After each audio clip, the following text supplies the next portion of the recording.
Welcome the our channel. Today we how to transfer project tasks into Airtable from Asana. Easy tutorial step by step clearly.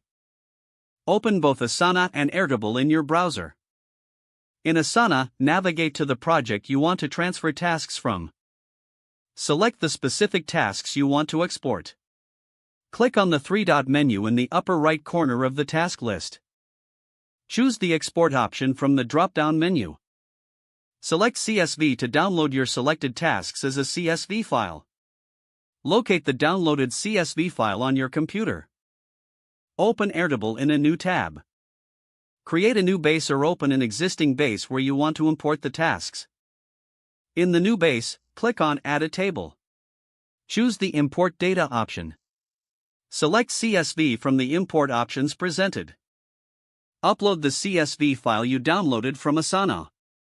Verify the data fields to ensure they match your Airtable setup.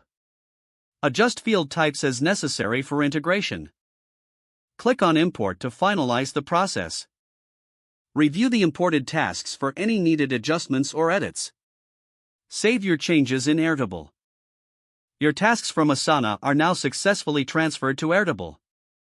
If the page does not load, refresh the browser or try again in a private or incognito window.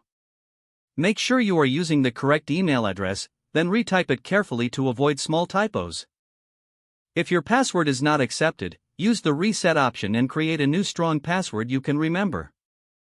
Check your spam folder for verification or security emails, then complete any requested confirmation steps.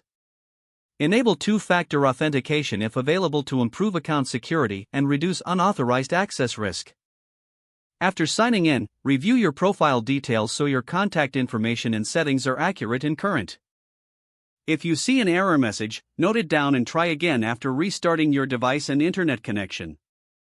Log out when you finish, especially on shared devices, to keep your account and payment information secure.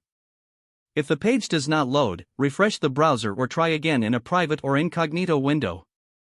Make sure you are using the correct email address, then retype it carefully to avoid small typos.